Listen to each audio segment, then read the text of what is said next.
On the Fringe with Dan RadioStyle. Hope everybody out there's having themselves a great day.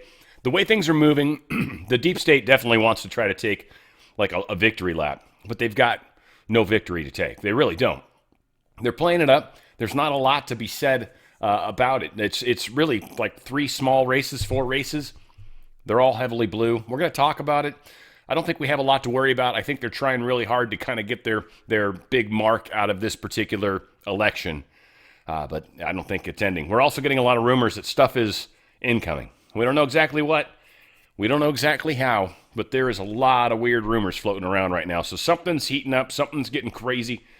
And we're going to freaking talk about it. What do you think about that? It's going to happen right here. I want to start off with just some interesting stuff. And in interesting order, I hope. But when this interesting piece of info right here. Glenn Beck had a pretty shocking guest on, and this could be one of the big things we're finding out here in the very near-term future. Check this out. I think it is the biggest scandal of my lifetime. There is a major development in the January 6th pipe bomber investigation. Blaze News has the exclusive. Its lead suspect is at the highest levels of government. And Steve joins me now. How long have you been working on this story? I've been pulling the threads on this for exactly 4 years. If anybody ever wondered why they made such a big deal out of arresting Steve, this is why. I was so shocked by what I saw, I immediately took it to a source in one of the most important, highest level investigative federal agencies in the country. And I said, you have to see this. After they looked at it for about 2 hours, the response that I got back was, holy F, he's one of us. And when you find out the position, this now will implicate so many people at the highest levels. What's your confidence level in this story? I can give you forensic estimates, the analysis of the hoodied bomber on the evening of November 5th compared to the gait analysis of this individual in private life and at work. The actual software hit at a 94% accuracy. Then human analysis from the experts in intelligence is much higher. They looked at it and went, my God, that's it. You've got it.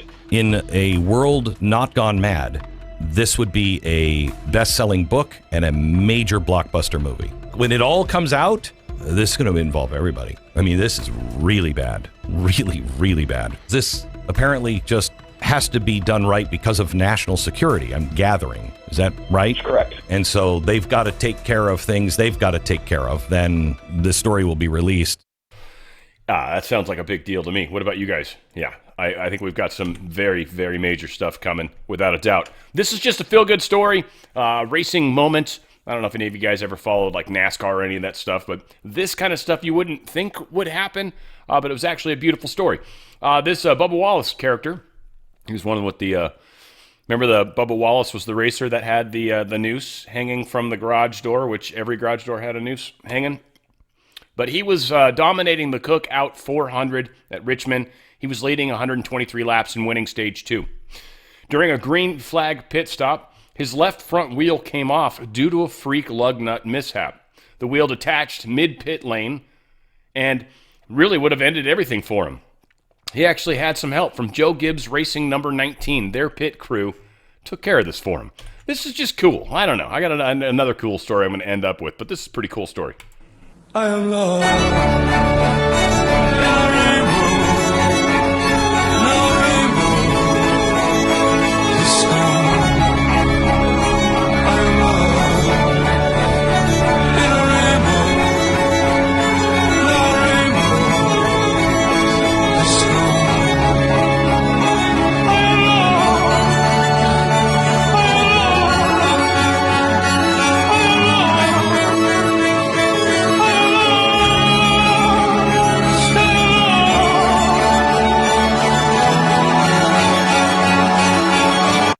There's way more love in this country than people realize. And again, they are playing us against each other, but most of us aren't falling for it. Walmart just announced that prices for a Thanksgiving dinner is now down 25% since under sleepy, crooked Joe Biden in 2024. Affordability is a Republican stronghold. Hopefully Republicans will use this as a irrefutable fact. Senator Kennedy, more breaking information about what he's planning on doing, and I think this is freaking brilliant.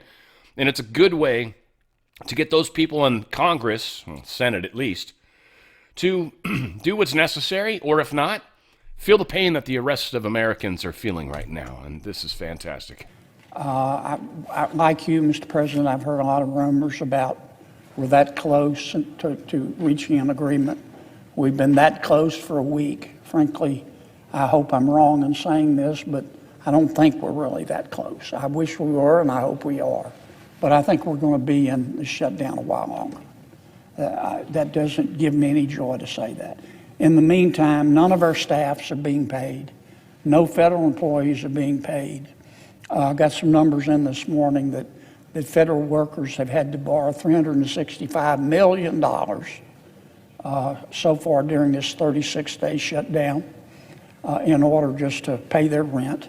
Our military is only being paid partially. Our air traffic controllers are not being paid. People who receive SNAP payments are only being partially paid. I don't think anybody wants to see anybody go hungry in America, and that's not a partisan statement. I think that's a bipartisan statement. There's precedent for this, Mr. President. Some may say, well, this violates the 27th Amendment. I don't think it does. That's why I'm offering two different flavors of bills. But in 2013, President Obama did the same thing that I'm doing now. They were in a shutdown, and President Obama supported legislation that said, if you don't open up government by this certain date, then you're going to lose your paychecks. And guess what? Members of Congress had an epiphany, and they found religion. They had a Damascene moment, and they opened up government. And that's all this bill will do. I'm not trying to grandstand. I wasn't going to bring this bill. When I got back here Monday, I heard all the rumors like everybody else that we were close. And I hope we are close, but we're not close enough. And so I'll offer these bills tomorrow, and people can vote yay or they can vote nay. But what's good for the goose is good for the gander. I think that is a majority vote, too, so we'll see. I do not expect all senators of Republican nature to vote for that, though I think they should, frankly, just to show solidarity. Like, nobody wants to miss a paycheck. I get that, but, yeah, no, unacceptable. Federal rules and regulations for conduct on federal property. Well, here's a new little rule that's going to piss off people in Portland, especially people that keep raiding the ICE facility and Antifa thugs around the ICE facility. Uh-oh, they've got your number, it sounds like. Just in, DHS agents at the ICE facility in Portland notified protesters that a new policy regarding concealing identities behind facial coverings has gone into effect starting today. Wearing a mask on and or near federal property is now prohibited, allowing federal agents to apprehend subjects on suspicion laws may be violated. The new DHS policy can be read, $5,000 fine, possibly up to 30 days in jail. You can't be on federal property wearing a mask. So if you stray onto federal property like an ICE facility with a mask on, they can now arrest you. How's that feel? Crazy news here. Explosion and toxic ammonia leak is happening in CF Industries plant. Where's this at? This near Yazoo City, Mississippi. Hey y'all, welcome back to Andre the Entertainer. Can y'all see this? See that cloud rising there? We just heard a big bang just a while ago. It's about to shook the house. I thought a tree had to fell on the house. Well, we went around the house looking, thinking the tree done fell on the house. I looked across the street over here, down the highway where Mississippi Chemical, used to be Mississippi Chemical. Look at that cloud rising. That is a huge, something just blew up down there at the chemical plant.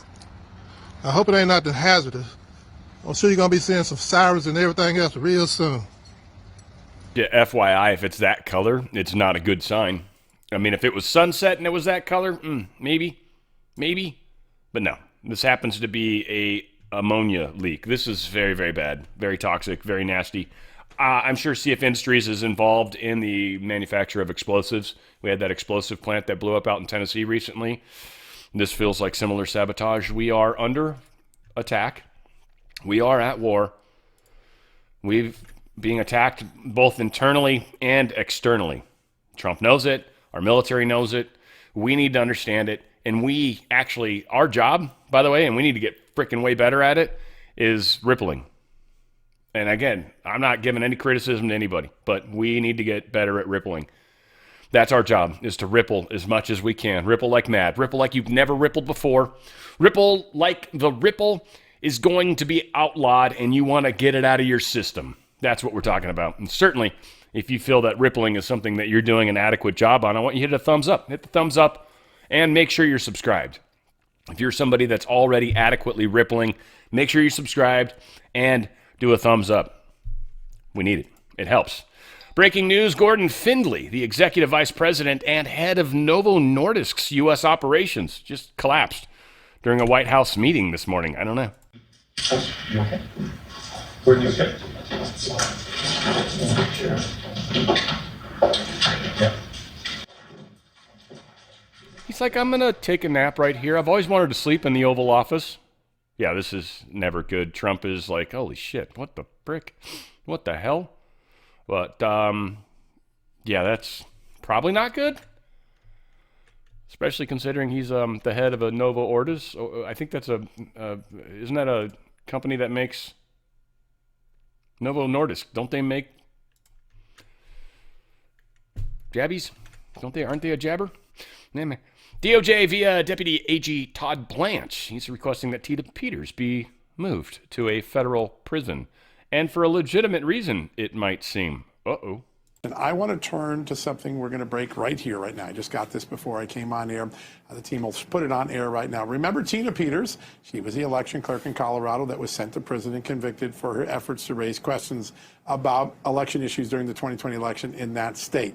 Well, today, Just the News obtained this letter showing that the Deputy Attorney General in the federal government is working, Todd Blanche, is asked the Bureau of Prisons to find any way they can, legally, to move Tina Peters out of Colorado State Prison and into federal prison. Now, that could signal several things. One, they're worried about her safety. Two, that she might become a witness in some future federal investigation. Therefore, having her in federal custody would be a part. We don't know the reason for this request, but we have confirmed that this request has occurred. Breaking news, the story is going to be up on justthenews.com. You got it first because you watch us here at Real America's Voice. And I want to... That's the thing is really important to understand. It's got to be something legitimate, otherwise Colorado can appeal it, which they will. They don't want her out of jail. They want her in jail. That's where they want her. They want her as a political prison. It's one of the few places where they can essentially have political prisons. So thank God that we're doing something anyways. We'll find out. Howard Lutnick insists Trump will win the tariff case. Also, Scott Bessent. I don't know what happened to the story. I had it at some point open today, and I couldn't find it again. And I'm like, nah, I'm not going to go looking for it. Fuck it. Scott Bessent and Howard Lutnick both think that Trump has got this tariff thing in the bag. I'm nervous about it. I'll be totally honest, but I do think it's going to be a 5-4 decision. And maybe more, maybe 6-3. I'll be shocked if it goes 8-1. I really will, and it could. I hope. But if for some reason it doesn't happen, that's also something I've pondered, and that is there's a path forward. So even if that happens, but I think the verbiage that is in the bill and the whole idea of regulate and revenue raising are really the two big things in there. And then the fact that under an emergency, Trump's got kind of extra powers. So again, there's some wiggle room in there. And I don't think they're going to let this tariff thing be the definer of emergency powers. I don't know. We'll see. I like the fact that Bessent and Lutnick both came out and said, yeah, I don't think so. So we'll see. Again, it's going to be an interesting case. That's all I can say. Abrupt sentiment shifts rocks Gen Z. Apparently restaurants warn of spending drop as student loan default cliff arrives. The younger crowd apparently is not spending money right now. I don't know. Kind of not a surprise, but yeah, there's this delinquency of credit card debt, delinquency of car loans, delinquency of student loan debt.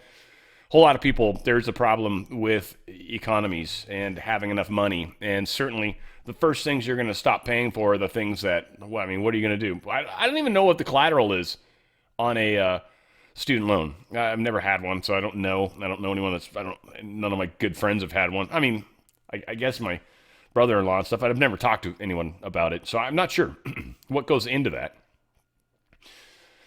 But yeah, they don't want to pay it, high interest rate. I get it, but it shouldn't be free. That's for sure. You went to school, you got a degree. There's people that seem to care about that. You got to pay for it, man. I don't know what to tell you. If they can extend it out, I'm fine with that. I don't care. You still got to pay it. Bitcoin holders. This is just an interesting article. I don't know if a lot of my audience is into crypto a lot. I assume some of you are for sure. I'm not necessarily against it. I've talked about it a lot. I have some XRP. I was bummed to see it go down as much as it did. I'm still up quite a bit from when I bought, but I mean, but crypto is one of these things where they tell everybody to hold it, and all the people that hold it are going to be the ones that are going to make it stable.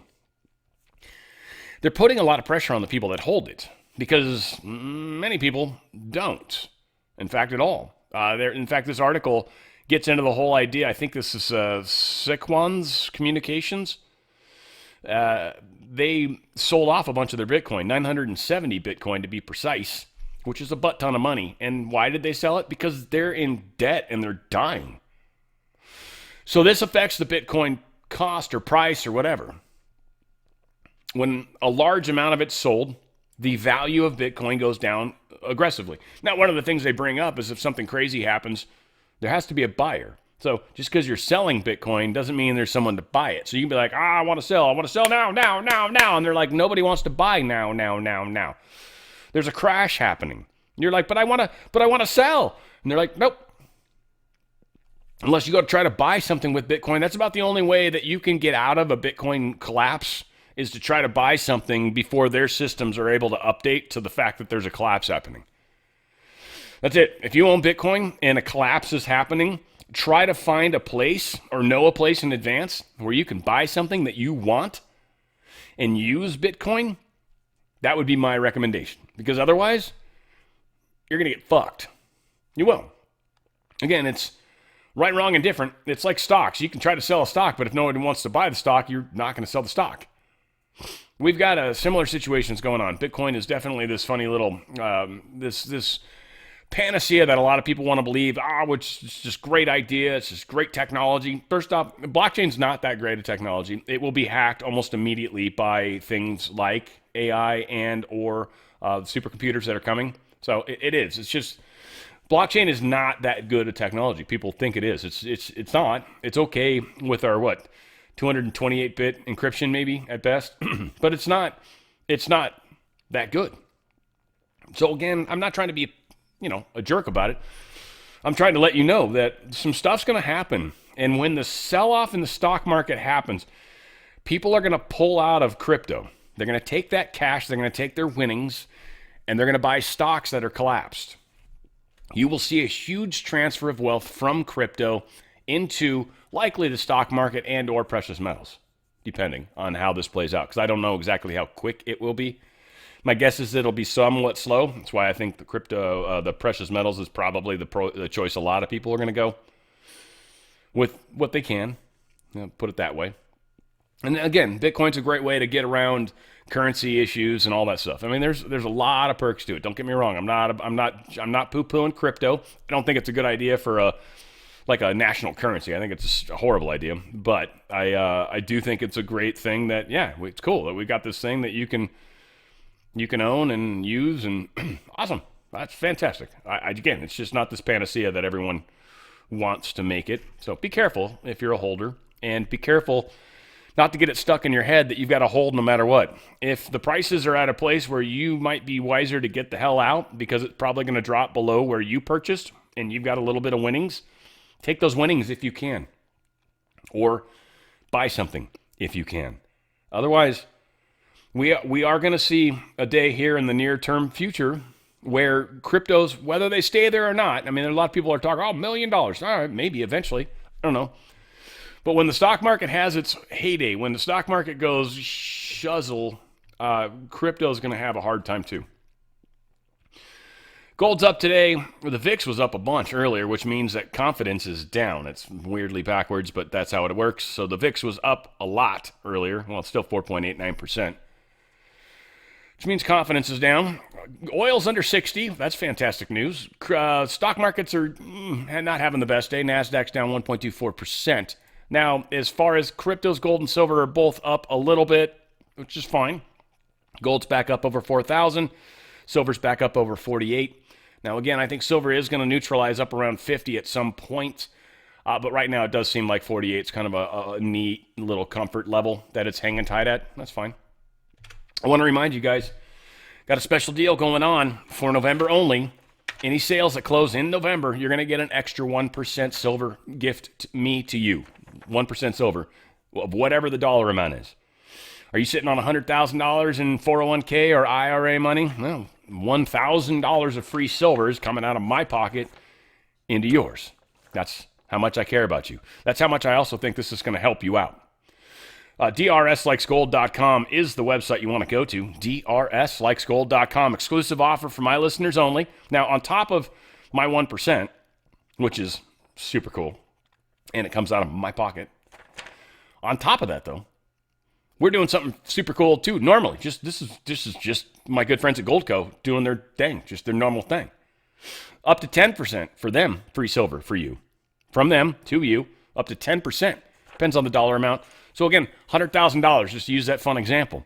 You're going to get $10,000 of free silver from Goldco, $1,000 free silver from Dan, and you're going to do it and move it over tax-free, penalty-free. It's physical metals. I think the free silver, I think they sent to you. I do believe that's sent to you. So you're going to get something fun, tangible out of the deal. Now, I know the general rule is you should have all the precious metals in your hands. Problem is, when it comes to a 401k or an IRA, if you have the precious metals in your hand, that's the same thing as cashing out. It is. It's just the same thing. It's just legally, that's what it is. So you'll pay penalties and taxes. This moves it sideways. Precious metals, your name, actually yours. You can have them send them to you in the near future, but they're in a trust. That's how they do it, tax-free, penalty-free. Up to 10% free silver for you from Goldco. 1%, no matter what. Anything over $10,000, you're getting 1% from me. You're also going to get a collectible little Ronald Reagan coin, half-ounce silver coin, super cool. And you got to act now because it's only sales that close in November. Now, I did check with Goldco. It takes about 5 to 6 business days to close a sale. So if you're interested in doing this, make sure you get the information together. Make sure you got your ducks in a row, if you will. Go to DRSlikesgold.com, DRSlikesgold.com, 4 data points, put them in, make the phone call. So I think it's going to say you get some cool extra freebie stuff if you call within 20 minutes. So just do this when you're ready to do it, when you're ready to make the call, and at least say, hey, this is what's up. I might need to get some paperwork, but you're game, you're golden, you're ready. Like, let them know, right? Get the ball rolling. Go to DRSlikesgold.com, DRSlikesgold.com.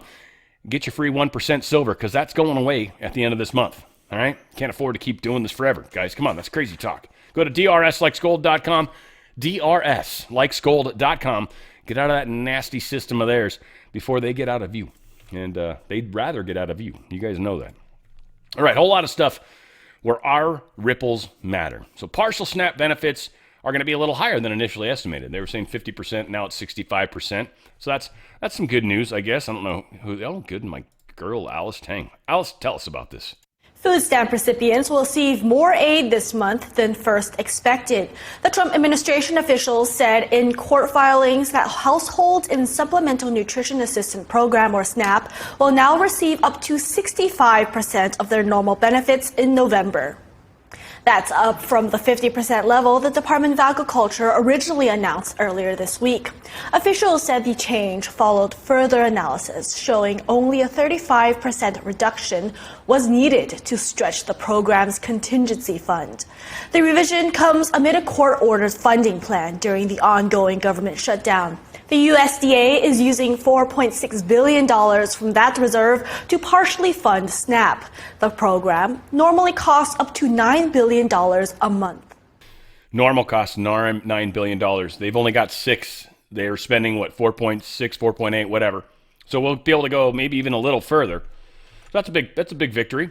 A few things from Donald Trump. They put this out, Rapid Response 47, all around the close down, and Chuck Schumer, and just, I don't know, anything. We got 3 of these. Check it out.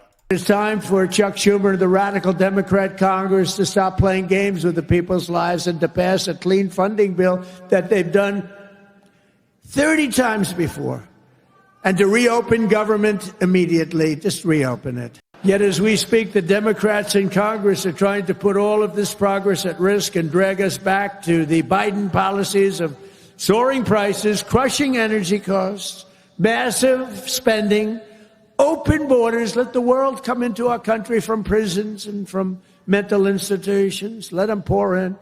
And rampant inflation. That's what Biden gave us, all of those things. With the reckless Democrat shutdown, virtually every Democrat in Congress has voted to hold the American people hostage in an effort to extort hundreds of billions of dollars in new spending. They're demanding free health care for illegal aliens that just came into our country from prisons and from mental institutions, and drug dealers and drug addicts, and they want to give $1.5 trillion in giveaways that would turbocharge rapid inflation again, as they did the first time. You remember that just a couple of years ago, 4 disastrous years we just had.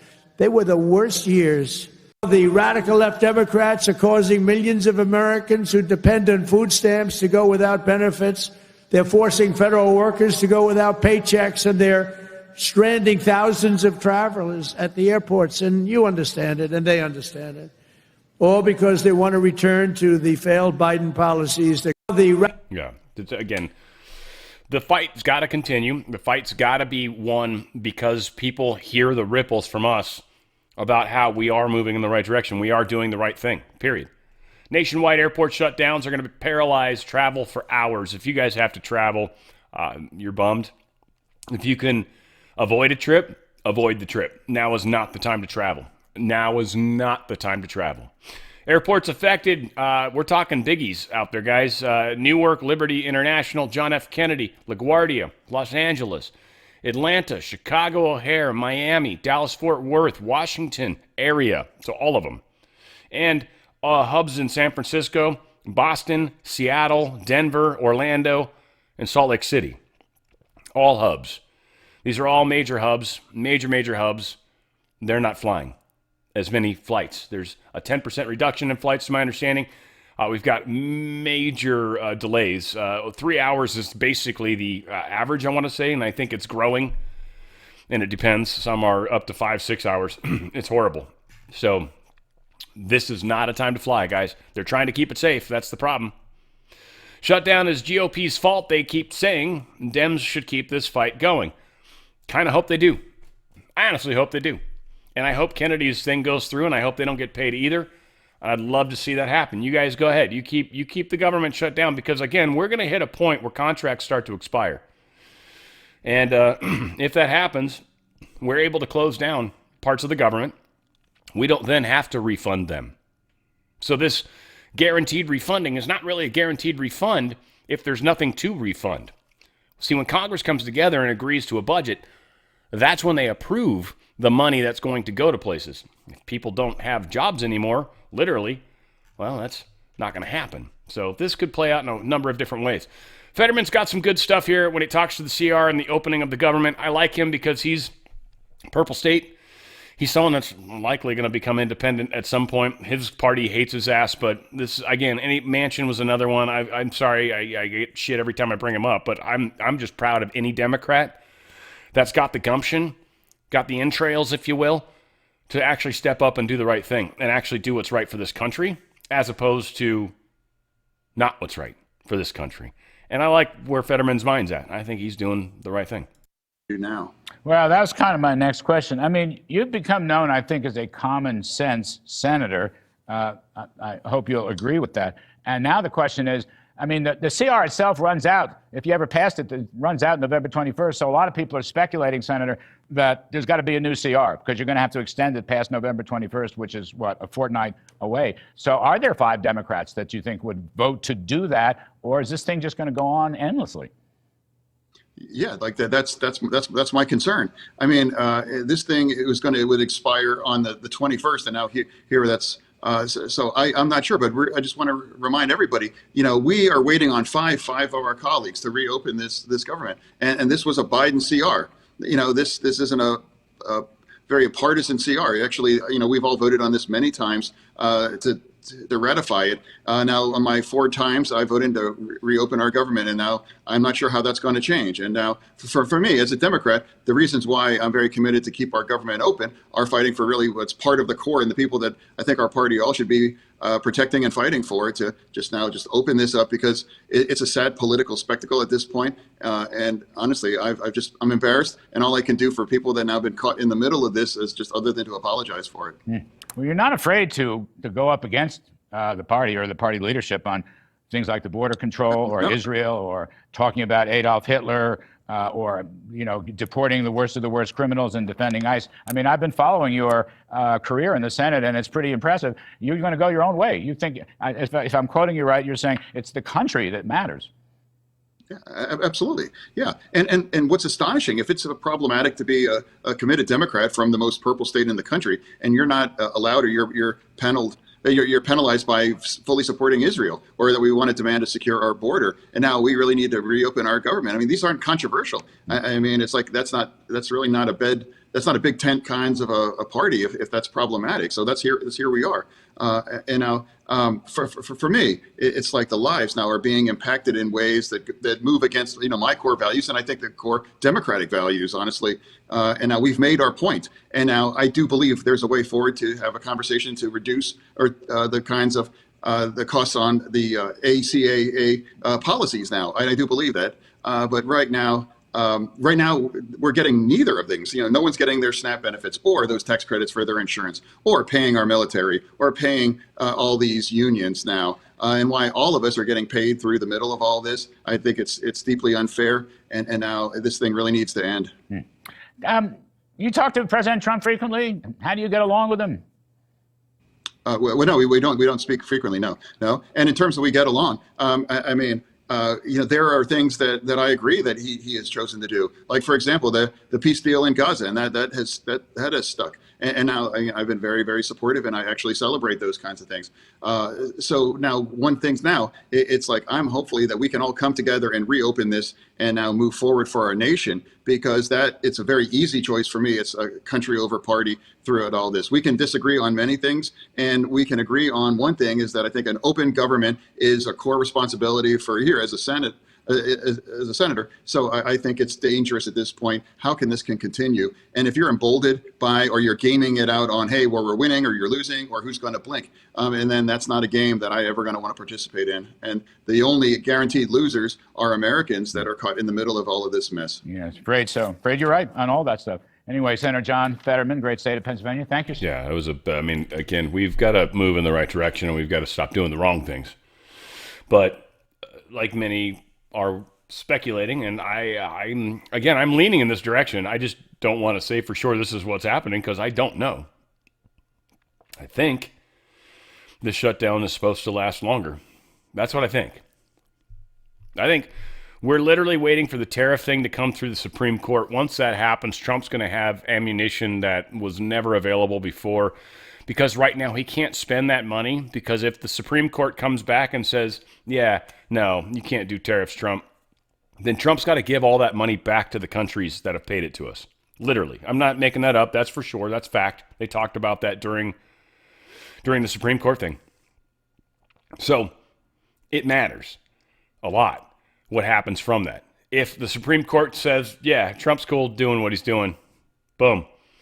We're paying SNAP benefits the way we want to, the proper way. We're paying the military. Maybe some other things that really matter, farmers or something. And we will be able to float this. We will be able to start taking steps towards a constitutional republic, America, or American republic, rather than the corporate America. And we can start to move back in that direction, if we haven't already. And I think this is really just us working through the Supreme Court aspects of what's happening. The corporation is bankrupt. The corporation's going down. They haven't told the people yet. They haven't told the world yet, because ultimately only the few that need to know are in the know. But the world might panic. Stock markets will panic. Like it would scare people. So we need to make sure that we take care of business, right? We got to get the ripples out there. Senate Dems are divided on the emerging progressives are the ones that are controlling everything right now. So you've got the moderate Dems that are afraid to go against the party, and you got the progressives that are running the party, which they're running them straight off the cliff. So either people are going to be able to step away from the Democrat Party and embrace independence, which is wonderful. It's a great place. The water's wonderful. I'm in it all day long. Versus going off a cliff. It's funny. My mom used to always say, well, if all your friends walked off a cliff, would you walk off with them? It's odd. Here we are, this part in my life, and I'm literally wondering the same about my mother. I'm like, you are literally with your pink vagina hat going to walk off the cliff with the rest of your friends. What is going on? What happened? Here we are. So there is a divide. It is happening. People are freaking out. GOP support for eliminating filibuster is picking up steam. I think we've got Howley talking about it at some point here. Support right here. In fact, this might be it. Howley. See? Sometimes I know what I'm doing. Sometimes I don't. Senator, you did signal today that you would be open to the idea of doing what President Trump has asked, and that is doing away with the filibuster. Well, obviously, that would be advantageous right now to reopen the government. Any concerns at all about what that could look like in the future when Democrats have control of the Senate? Well, I will just say this. Every day that the Democrats force the shutdown to go on, every day that they deny payment to our great federal law enforcement, every day that they hold hostage needy families, the president's arguments about the filibuster get a lot more attractive. And I think what he's saying makes a lot of sense, which is that the Senate needs to work. It needs to produce. Congress needs to produce. And if the Democrats are just going to, if this is going to be the new norm, if they're just going to hold us hostage constantly for the next 3 years, we cannot allow that to happen. So I would just send a message to the Democrats out there. If you don't want that to happen, if you don't want the filibuster to be changed, then come to the table and start getting reasonable. Couldn't you argue, Senator, they do want that? In fact, they do want to do away with the filibuster, and they could be baiting Republicans into doing just that, doing away with the filibuster. Oh, they don't want it changed now, Will, but I think they do want the government shut down, and I think they'll do anything they can to derail the Trump presidency. We saw this in the first term. We saw them impeach him twice. We saw them investigate him endlessly. They can't do that right now, but they can keep the government closed. They can try to impede his agenda, and they're doing it. Yeah, and they are indeed, in fact. So we'll see how it continues to work out. Again, a lot of fun. There's Tommy Tuberville. He's talking about it as well right now, as he's saying he might even be open to this ending the filibuster. Okay, if we need to bust it, let's bust it. Let's knock it down to 51 and let the Senate know that, listen, the power needs to go to the president and let him get something done. If we don't, we're going to lose our country. It's going to be over with. And so he's got 3 years. He's the last Trump that we'll have in office. He's hard-nosed. He believes in this country. Let's give him some support. If he wants to blow up the filibuster, I'm all for it. This is, I think, the direction we've got to go, and I think the ripple's got to go. I do. I mean, I know I was against it, for sure. I don't think I am anymore. I really don't. I hate to say that, man. It bugs the frick out of me, but this is where we are. Here's Trump talking about Obamacare and how it's a total disaster. We need to fix it. It was a mess to begin with. Most people on the conservative side of the fence didn't like it to begin with. We thought it was a bad idea. I remember the debate my stepmother, mother, and brother were having during the entire debate about Obamacare. And she ended up proving, it's actually cheaper to go through Obamacare the first year. And it might have been, I don't know, for them because they were self-employed. It was saving them some money, but that has since changed. I'm 100% sure of that. Now both of them work for other people. Why? Well, partially because of health benefits. I know they're on Medicare and all that stuff, and they got the supplemental, but I think the other side of it is, because it's too expensive to pay for by yourself. As I've said for years, Obamacare is a total disaster waiting to happen. Rates are going through the roof for the really bad health care that you're not getting even.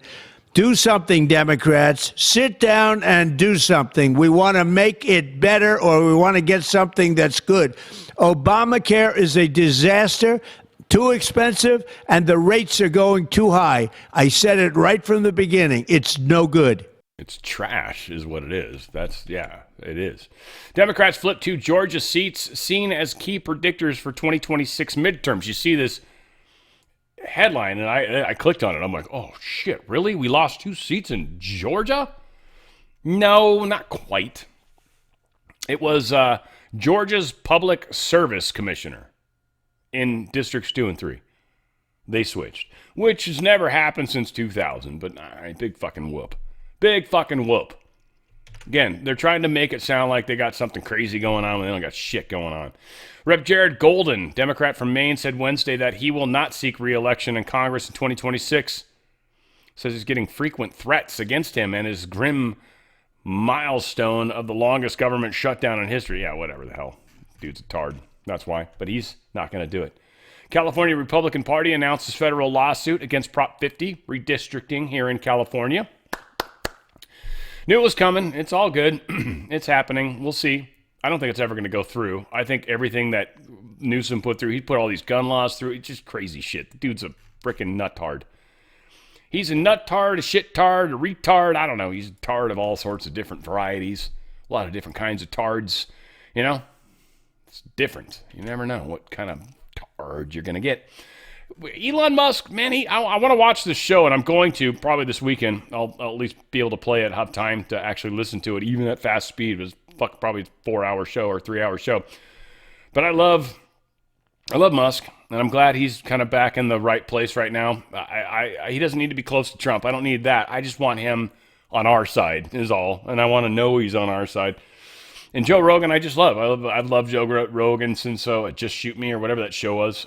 That's fantastic. Again, the news radio maybe it was, which I love just because it was radio too. So it was a lot of fun, and that's why I liked the show. It wasn't because of Joe Rogan, but his character was fun, and he's good. Anyway, whatever. I don't need to crawl up his ass, but I have a lot of reasons for liking Joe. I think he's a good guy. Whatever the case is, everyone's got different opinions, and I think that's important too. But here we are talking about, can we literally shut down some stuff? And Elon Musk's like, dude, I could cut the budget in half if I was allowed. If I was king for a day, if you will. What do you think could have been done if you just had like full reign and total cooperation? How much do you think you could have saved? I mean, what level of power are we assuming here? Godlike. Oh, yeah, I could probably cut the federal budget in half. And get more done. That is so crazy. It is so crazy Yeah, that it's get more that done and federal budget in half. widespread. It's that widespread. Well, I mean, a whole bunch of government departments simply shouldn't exist, in my opinion. Like examples. Well, the Department of Education, which was created recently, like under Jimmy Carter, our educational results have gone downhill ever since it was created. So if you create a department and the result of creating that department is a massive decline in educational results, and it's the Department of Education, you're better off not having it, because we did better before there was one than after. When you let the states run it. Yes. Yeah. Because at least the states can compete with one another. But the problem is, like, you hear like cutting Department of Education. Well, our kids need education. Yeah, they do. But this is a new department that didn't even exist, until the late 70s. And ever since that department was created, the educational results have declined. And so why would you have an institution continue that has made education worse?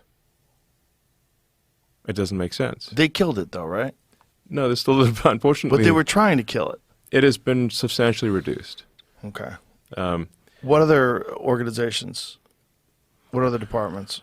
Well, I mean, I'm a small government guy, so when the country was created, we just had the Department of State, Department of War, and sort of the Department of Justice. We had an Attorney General and Treasury Department. I don't know why you need more than that. So what other departments specifically do you think are just completely ineffective? Well, here it's like a question. It's a sort of philosophical question of how much government do you think there should be? Right. In my opinion, there should be the least amount of government. I've heard the most bizarre argument against this is that you're cutting jobs and you're going to leave people jobless. And I'm like, but their jobs are useless. Paying people to do nothing doesn't make sense. Right. Like there's a great it's a story about like Milton Friedman, who is awesome.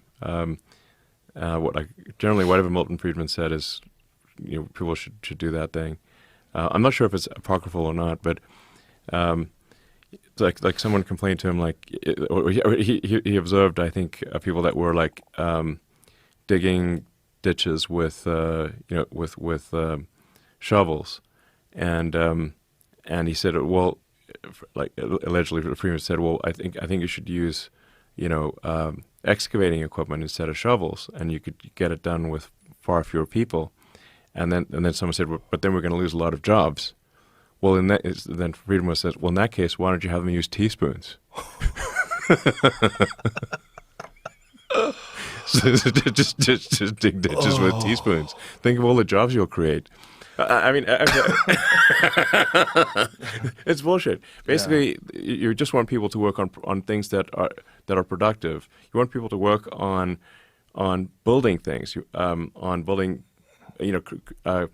providing products and services that people find valuable, making food, being a farmer or a plumber or electrician or just anyone who's a builder or providing useful services. And that's what you want people to be doing, not fake government jobs that don't add any value or may subtract value.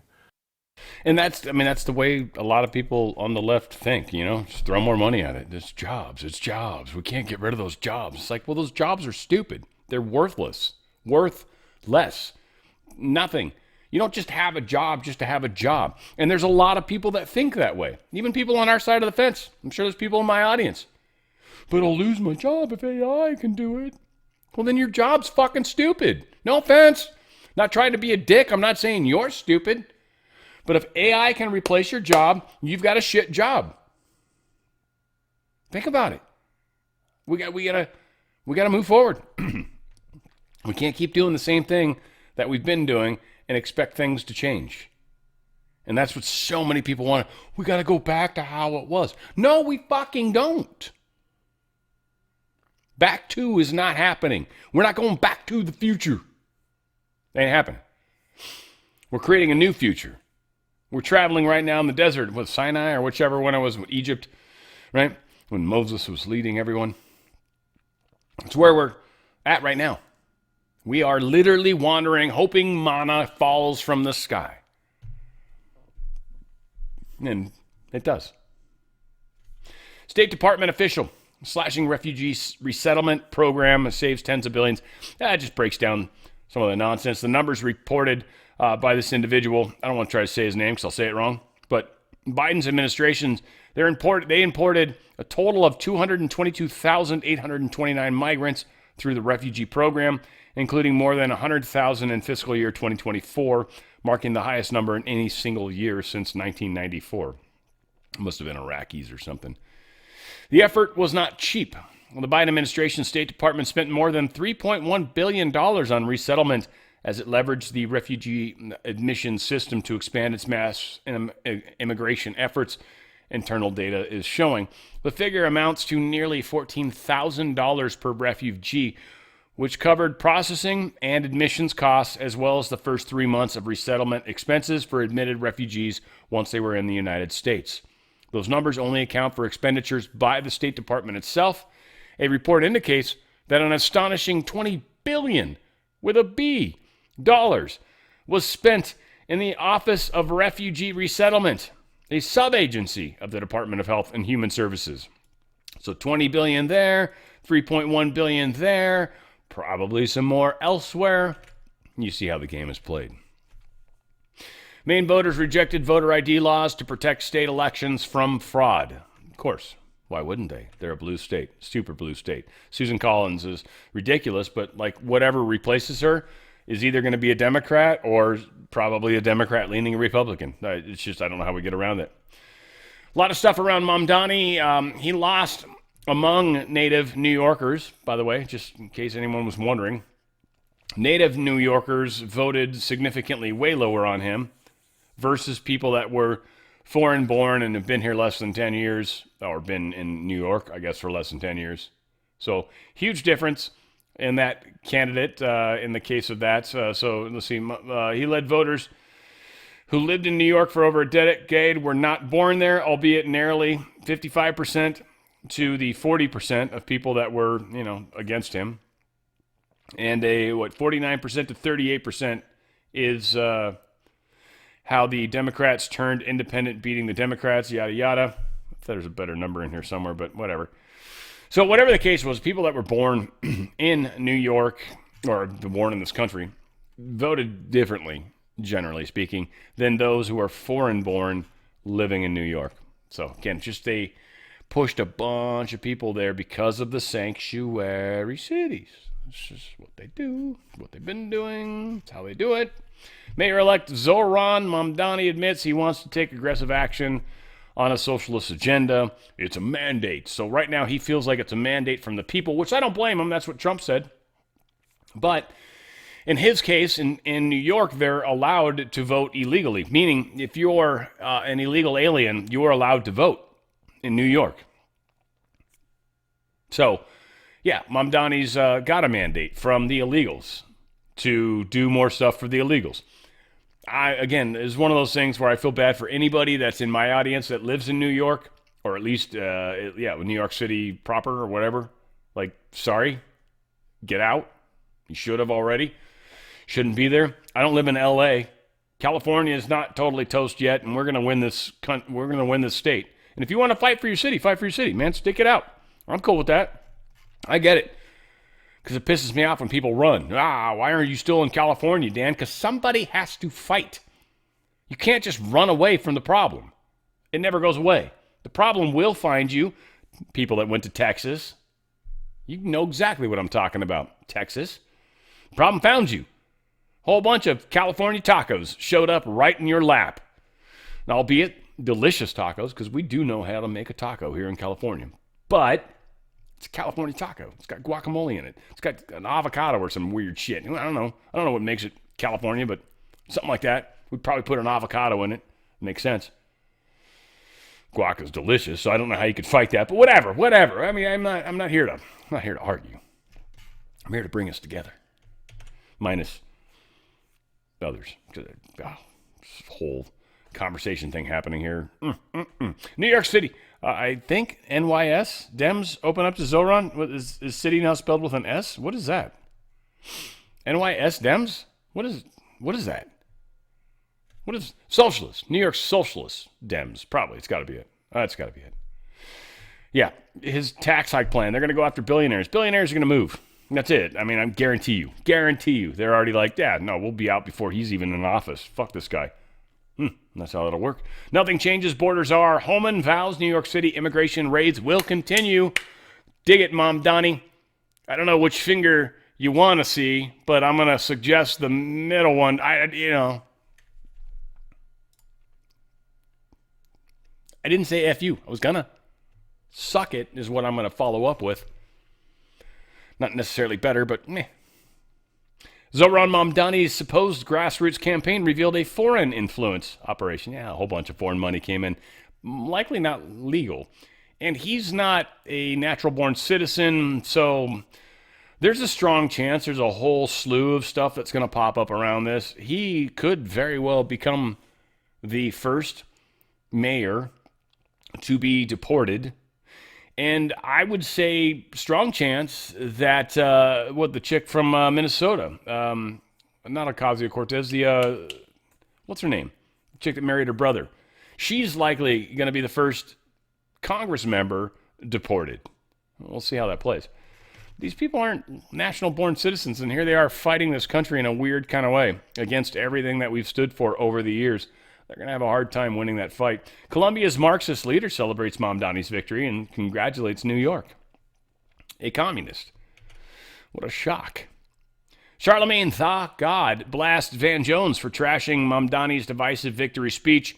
Shut the F up forever. Charlemagne the God says. I just like the fact that they're fighting each other. This is two black people fighting each other. Just let the record reflect. Amen. Mayor-elect of St. Paul, Minnesota, State Rep Kaoli Vang Her. She's actually not even legal. She's not even legal. She's probably legally can't be the mayor-elect. Legally probably can't be. This is going to be another one of those funny things happening, of course, in where? Minnesota. Of course. Why wouldn't it? Why wouldn't it be up there where Santa Claus lives, you crazy-ass bastards up there in Minnesota? Got a good friend. Hope she's okay. I don't think she watches my show, but she had a sick husband. I hope he's still hanging. Texas Police Union moves to recruit disgusted New York PD officers from Mamdani victory. Yeah, Texas is like, dude, we'll take your tired, you're weak, you're weary. Get the fuck out of New York. Come down here to Tejas, where it's a different game altogether. Democrat election victories fail to spark mass mobilization. They had a very special, fascist thing at the White House. They're supposed to surround the White House. No kings thing. Yeah, hardly anyone showed up. A bunch of Grand Tifa stuff. Of course, obviously transgenders, because, it wouldn't be a Democrat party without transgenders. This is my mom. No, it's not quite. She's that old. Almost. That's her mom, almost. That's a 100 billion-year-old woman right there. All right. And then everything. It's just a bunch of angry women. There's I think a dude, probably not, but it's all women, right? Here's a pretentious dude, possibly.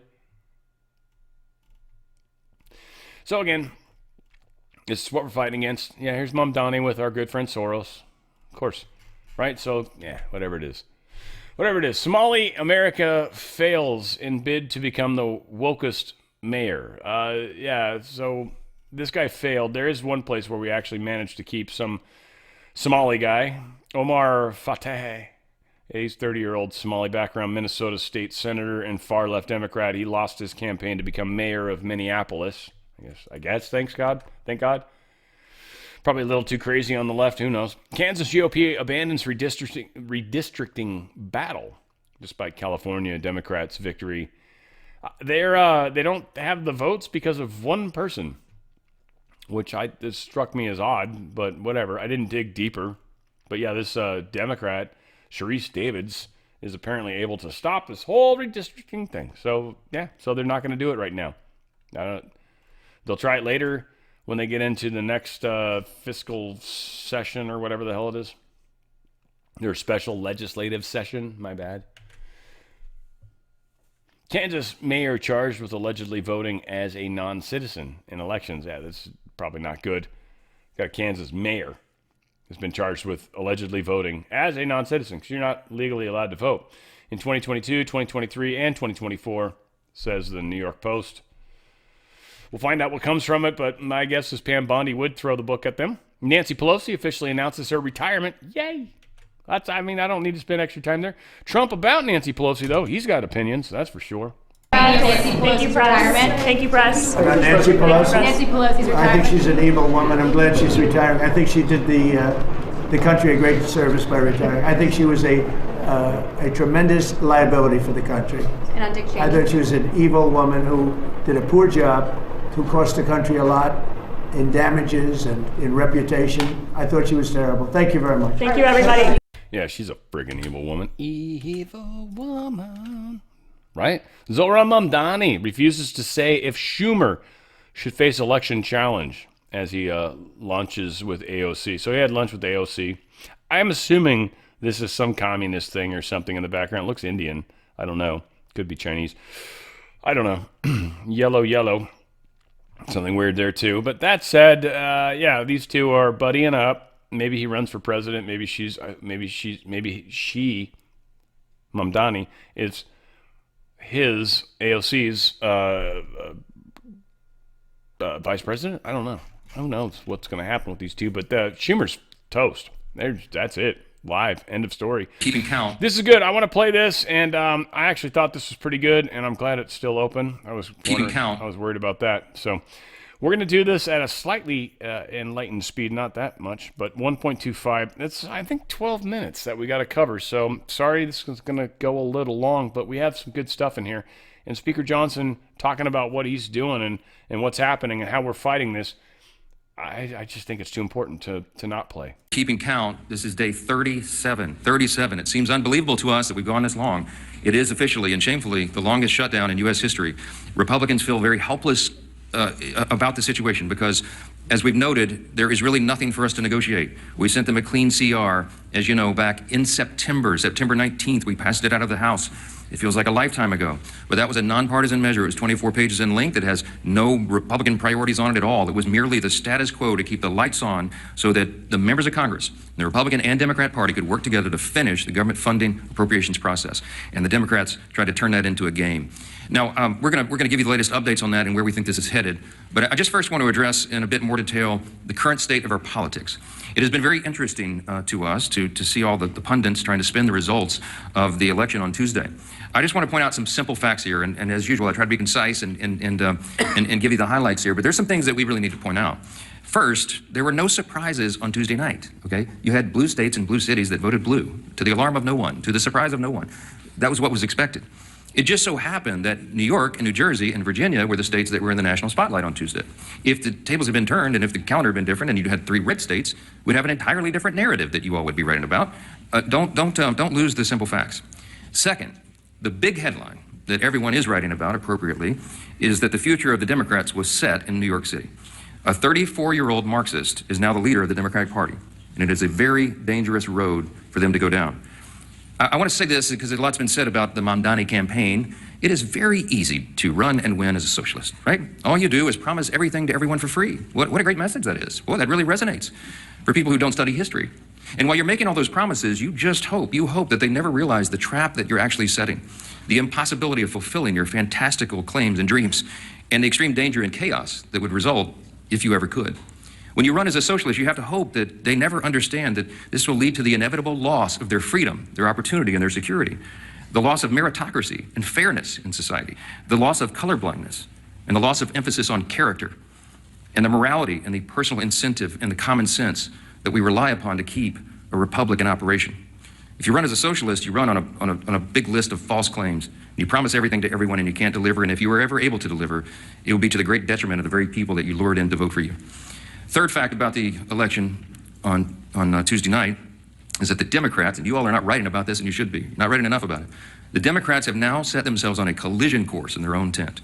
If you look at Spanberger in Virginia and Sherrill in New Jersey, they tried to run as moderate pragmatists. That's how they self-described. But they will be no match for the coming communist wave taking over their party right now. The energy is on the side of the Marxists. Look no further than the top 2 Democrats here in Congress. We've noted this here every day. They had to bend the knee to the socialists. Hakeem Jeffries and Chuck Schumer are both from New York.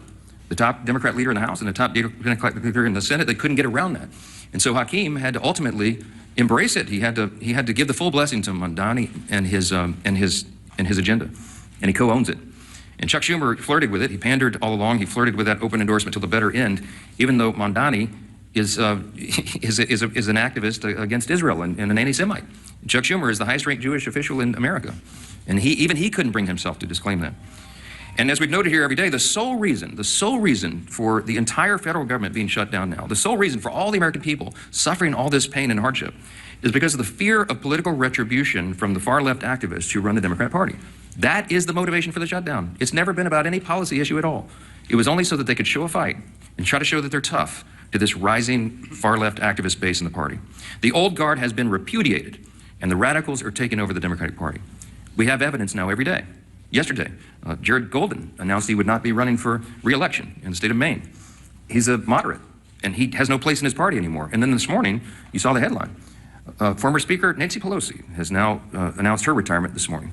That is a very important sign that I hope that you all will delve into. Even the famous San Francisco liberal is not far left enough for the neo-Marxists. We commend her for her services. We all do, everyone who serves in Congress, but there should be a lot written about that. Fourth point I just want to make, in the aftermath of Tuesday, is that off-year election results in isolated places are never indicative of the upcoming midterm election. Don't read too much into that. You shouldn't. If you do, you're going to miss it. The GOP is in excellent position to win big next year. And when I say I'm bullish about the midterms, we absolutely are, and there's a lot of reasons for that. This is not groundless optimism. It's based on facts. The reason we're in such a great position is because we are united.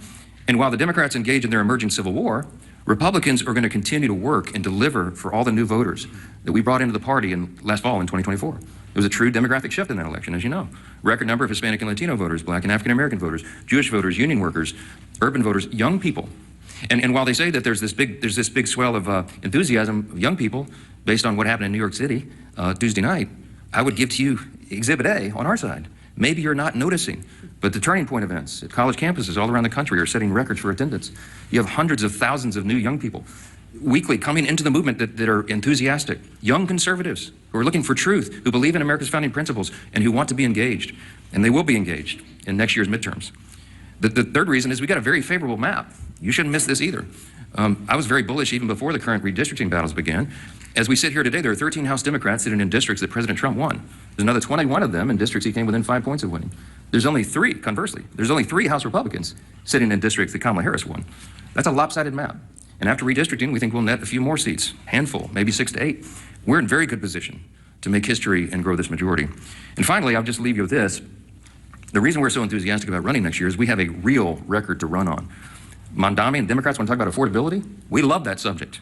We love it. Look at the facts. I brought some this morning. It's the Republicans who are working every day to make life more affordable for working families. And it's not a talking point for us. We are delivering. After 4 long years of skyrocketing prices under the Biden administration, we had to take over. You don't flip a switch and reverse that overnight. It takes a while to work those policies out of the system and to get the new ones in.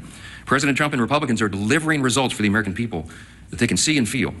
To date, we've seen core inflation is nearing its lowest level in 4 years.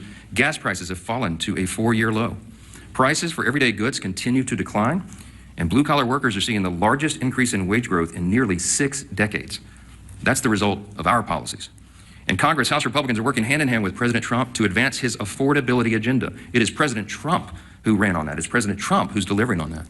And we are all partners in that new effort to make America great again. It begins with the economy, and we know that. We're laser focused on making a difference in the lives of hardworking American families. Here's another demonstration, the Working Families Tax Cut. It is aptly named. It's the largest tax cut in U.S. history for working and middle-class Americans. You got Bernie Sanders running around. They're talking about the billionaires. It's not this. That's the opposite of the truth. Look at the facts. That bill was written for lower and middle-class earners, and they're the ones that will feel the positive effects going into next year. We included in that, as you know, no tax on tips, no tax on overtime, real tax relief for seniors. These are the kinds of things that people feel, and they see that we're making good on our promises. We've made historic investments in American energy dominance to drive down the cost of gasoline and groceries. And we're grounding every decision we make in common sense. That's what we restored. That's what we ran on. That's what we're delivering. A return to common sense, not the woke progressive nonsense that they delivered for 4 years, not the spending like drunken sailors that drove cost up for everything with inflation. We're restoring common sense, fiscal responsibility. We're good stewards of taxpayer dollars, and we're refusing to cave right now today to the Democrats' wild demand to spend $1.5 trillion in new spending. That is taxpayer dollars. That's your money that they want to spend to reopen the government. That's their counterproposal. That's why we're not having a negotiation with them. It's ridiculous. Included in the $1.5 trillion that they want to spend is $200 billion, almost $200 billion to restore health care benefits to illegal aliens. That is taxpayer money that they want to spend for that. They want to send billions of dollars back overseas for social programs in foreign countries. We're not doing that. They want to give $500 million back to the Corporation for Public Broadcasting to prop up left-leaning news organizations. We're not doing that. And by the way, in the middle of all this, they want to cut $50 billion from the Rural Hospital Fund. They can't tell you they care about health care since they put that in their proposal. We're grounding every decision in common sense. And Democrats had their chance. When they controlled Washington, look at the history. Don't forget it. This was just a year ago. You know what we inherited? They left us with a 40-year high inflation, higher taxes and energy prices, and massive instability around the world. And what did they do in June of this year? This is the most recent history no one can forget. They voted against no tax on tips. They voted against no taxes on Social Security. They voted against a larger child tax credit. The Democrats in the House and Senate voted against lower energy prices, against more American manufacturing and jobs, and against lowering health care premiums by 12%. That provision, the cost sharing reduction provision, was in the House version of the Working Families Tax Cut, the big beautiful bill. We sent it over to the Senate, and they worked to strike it out of the bill. Ask the Senate Democrats about that. Right now, they created another mess. They've created a mess for America with this pointless government shutdown. The Democrats will tell you that they're feeling emboldened. They're feeling emboldened because they had a few blue state election results. It does not change the fact that they have walked their party off a cliff with no parachute and no path forward. The reason we're stuck right now is because of one simple fact. If they vote to reopen the government, the Senate Democrats are afraid that the radicals in their party will say that they caved. They're afraid of the retribution that will come from that. But if they keep the government shut down, they know very well, as we all do, that millions of Americans will continue to suffer as essential services remain unfunded and paychecks to federal workers continue to stay stalled. So our question for Democrats this morning is this: which constituency matters more? The loud radicals in your party or the hardworking American people? I can tell you which side the Republicans are on. 15 times we voted for the hardworking American people. And 15 times so far, the Democrats in Congress have voted for the radicals in their party. It is unconscionable to us that they've allowed it to go on this long. And at some point, all you can do is pray that common sense prevails. And that's what I've been doing a lot of. We hope and pray that there are still Democrats out there. There's just a handful. We need 5 more votes. 5 centrist, common sense Democrats in the Senate to come to those senses and do the right thing. It's time for them to put their country first. I'm delighted to introduce the next speaker, and he's a congressman from Miami. He's a former mayor of the county down there, and he's been in charge. He served as a police officer, but he was the chief of the fire department down there. I mean, the guy's resume is longer than almost anybody in Congress. And as a son of a firefighter, I always take personal delight in reminding everybody he's the only career firefighter paramedic in Congress. He's doing a great job, and he serves as vice chairman of the Republican Governance Group, one of our largest and most active caucuses, I mentioned. And we're truly grateful to have him here to discuss some of these consequences of the government shutdown. Glad to have you. Carlos, come on up. Thank you. Whoops. Yeah, I didn't need to play as much of that. Hopefully I can cut some of that back. Let's see. We'll make a pause here. All right, didn't mean to cut play as much of that, so I think hopefully I cut it out. We'll see. We'll see how smart I was. Yeah, again, just a lot to be, I think, positive about. We just, understand not everything's as cut and dry. What's being presented to us is not being presented to you and I, the ones that are more awoken than the rest of everybody else. It's being presented to the normies, the masses.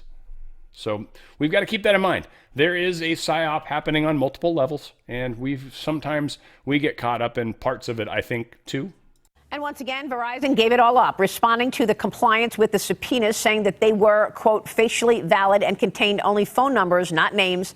AT&T, as we have reported, did not comply with the subpoenas, said that they were protected under the Constitution and would not get involved. Joining me now is Ohio Congressman and House Judiciary Committee Chairman Jim Jordan. Mr. Chairman, thanks so much for being here this morning. This is just incredible. I know that you're requesting materials from these telecom companies, AT&T and Verizon, related to any seizure of records from former special counsel Jack Smith. What can you tell us? Well, I think it's interesting that Verizon is saying that all they saw was the names. That may be the case on the subpoena. That actually is the case. They send them, here's the phone number, give us the logs, who they called, when they called them, give us that information. But what I want to know is, what did the judge know? What did the judge know who issued the non-disclosure order saying to Verizon, you can't tell the person who has that phone number, whose phone logs the government is getting, you can't tell them that this is taking place. Did the judge know that it was the president's phone, that it was Senator Cruz's phone? I mean, that's something that we're going to look into as well. I think that's important. You would think that the judge did when he issued the non-disclosure, when he put the gag order on it, but we don't know. So we're going to find out that fact as well. But I think Caroline Leavitt is exactly right. You talk about the weaponization of government, going after your political opponents. That's what this was. Because Jack Smith, Arctic Frost, which then gets merged into Jack Smith's special counsel investigation, they went after the Republicans, plain and simple. I mean, all kinds of members of Congress, the president, the vice president, and of course the Republican Party, and all kinds of entities associated with the Republican Party. This was, as Caroline Leavitt said, the weaponization of government in its worst possible way. And that's why we're going to bring Jack Smith in and depose him after we get all the information. And frankly, the sooner the government gets open, the easier it will be for the Justice Department to get us the information we're asking for. Well, it's pretty incredible what has taken place here. You're talking about 200 Republicans or Republican groups, including, as you mentioned, sitting senators, elected lawmakers who were actually spied on. But the absolute outrage here is also the fact that Jack Smith and the special counsel's office told AT&T and Verizon not to tell these people they were being tracked. Yep, and the judge signed off on that. And again, we want to know what the judge knew when he allowed that to happen and signed off on keeping that information from the United States Senator, from other Republicans, from other Americans, and from the President of the United States. We want to know that, so we're going to dig into that issue as well. And never forget this whole issue. Jack Smith and Arctic Frost, these two investigations that get merged, these are the investigations that got the gag order on President Trump. This is the investigation that raided Mar-a-Lago. This is the investigation where some of the lawyers said to a counsel for one of the defendants, we didn't know you were a Trump guy. We thought you were interested in this judge position. Basically a threat trying to intimidate him. This is the same investigation where we brought in two of those deputies who worked for Mr. Smith. And when we asked Mr. Bratt and Mr. Wyndham questions, they took the fifth 71 and 73 times respectively. Took the fifth to questions like, was this political? Were you trying to go after President Trump? I take the fifth. How many other people, in addition to these senators, did you get phone logs and information on? We take the fifth. I mean, that's why we want Jack Smith, again, in a deposition format after we get the documents so we can ask him the questions that I think the American people want to have answers to. There are calls for Judge Boasberg to be impeached. I mean, look, this is not a new judge. He's been here trying to push back on President Trump for a decade. Remember, he's the one who just gave the FBI agent a slap on the wrist who lied about Carter Page being an asset or working with the CIA. Yep. So there's that. It goes way back to Russia collusion with Judge Boasberg. Yeah, I mean, look, everything's on the table with Judge Boasberg, because you're right. He's the judge who got the order, who signed off on the order saying don't tell the people who having their phone logs taken by Jack Smith and his team, don't tell them that this is going on. So we want to know what he knew. Did he just see the phone number? Or you would think he would know that we're talking about a United States senator like Senator Cruz. Yeah. We're going to try to find all that out too. But everything is on the table when it comes to Judge Boasberg. Yeah, we are at a place right now where things are breaking wide open, frankly. Deep State had this election. I think we were waiting to see. I think they were, again, scanning it. They were paying attention to the way they were cheating. This is all playing out for a reason.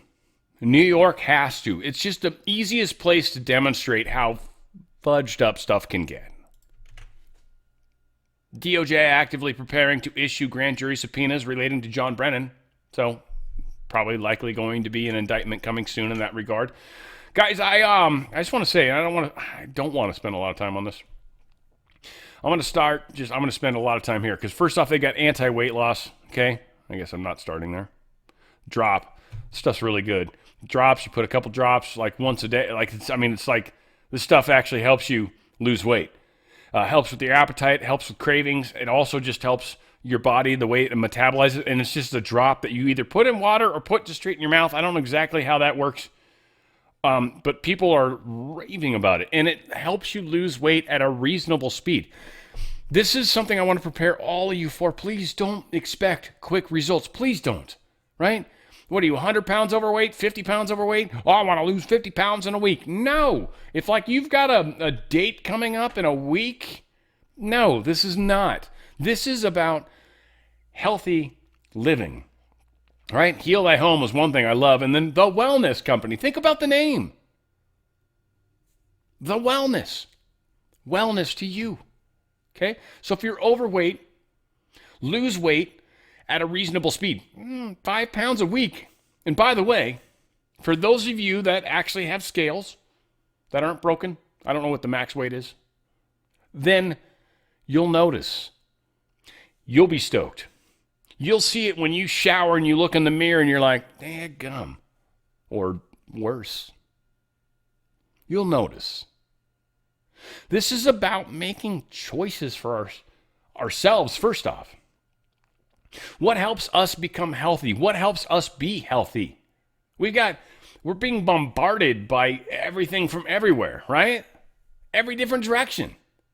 Friends, family, the economy, certainly the atmosphere, the sun, chemtrails. I mean, shit, that's everywhere. All we can do is bring our shield as best we can, stay as healthy as best we can, and hope for the best. That's really it, in a nutshell, unfortunately. Drop is working. People are losing weight. It's fantastic. Something to consider.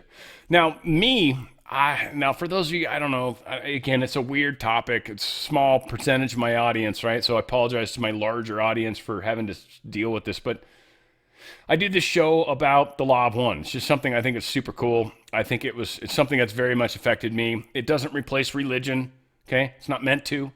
It's meant to be more of a, hey, look at what's happening right now. Pay attention to what's happening to you right now in your world, in your reality, and you'll see God talk to you in your own reality. It's really kind of, in a nutshell, how I see it. And then it's kind of the evolution of our souls, because I do think we've got a graduation coming. Okay, so all that. Because I keep teaching this, and it's one of the issues that was happening to the people that were doing the channelings of Law of One, interestingly, is they got attacked a lot. And it affected Carla's health. It's a part of why I think they stopped. I'm pretty sure it had to do with her kind of dying. And Jim and the other individual, it's just, there's nothing, it was a group. And Psychic Attack has been interesting this week. They snuck in a weird way that I didn't think. They brought it in. It's cool. I've already turned a corner a lot. I was surprised, though, that it was able to get through. I was taking the parasite cleanse, and I was actually surprised that I even got effects. So I took it a notch up. It's not necessarily something these guys sell, but I threw some HCQ in there. And doubled up on that one today, and I'm already, I'm feeling it. The cough has gotten better. The respiratory congestion that was starting to happen has already gotten better. So again, sometimes you you need a lot, and you want to make sure you've got options. And that's one of the things. These guys have a contagion kit, first off. This is when you get sick, like what just happened to me, okay? When you get sick, and I'm specifically bringing this up because of the HCQ. There's no other real easy way to get it. Right here, boom. 200 milligram, 14 tablets. HCQ, I've taken 2 tablets today. That, I was already doing the parasite cleanse, which kills parasites. I'm seeing all the weird red spots turning dark. It's definitely doing shit, unquestionably. But for some reason, this, whatever it was, snuck in. And I think there's something, I think this was pushed out there. I think this is something they've created, and it's meant to be ivermectin resistant, if you will.